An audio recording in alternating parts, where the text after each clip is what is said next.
tuyo. Magkano yan, te? Paano nga? Subukan ko lang. What, baby? Why?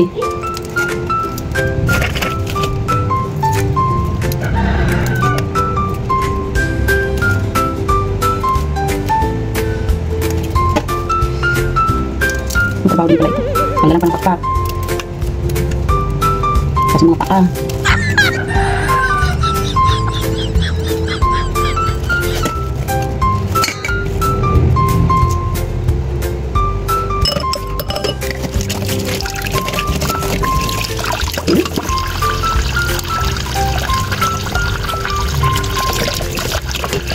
Curious na kasi ako guys, parang lasa nito, kaya titikman natin.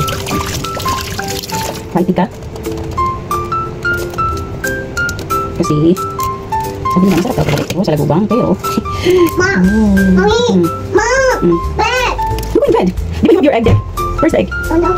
You want me to feed you? Huh? Ika?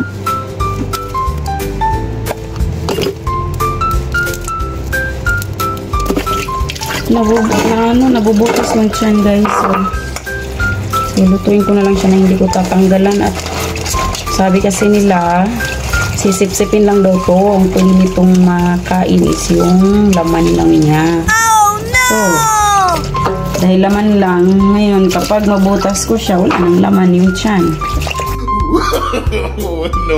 No.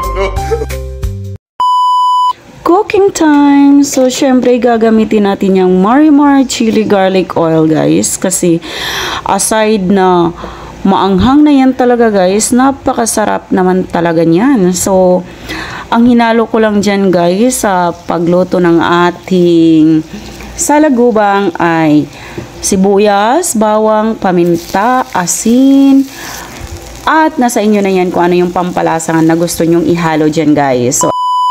So, ang ginawa ko guys is hindi ko muna siya tinuloy na tanggalan ng pakpak niya at saka yung ulo. Ang ginawa ko na lang is nag-research ako sa YouTube kung paano nila niluluto ito. So, may mga options naman ng mga kung paano nyo siya lutuin. Ang ginawa ko muna is may nakita akong pinakuluan niya muna.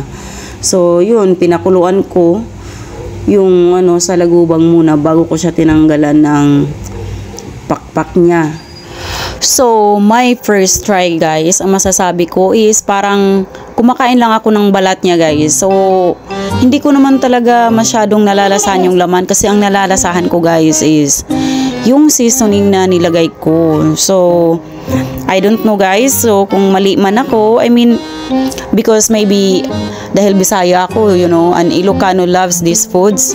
And kahit ako guys, I love exotic foods, but this time parang useless lang yung perang binili ko for ulam. The best na pang partner nito guys is pang pulutan lang talaga siguro siya for me.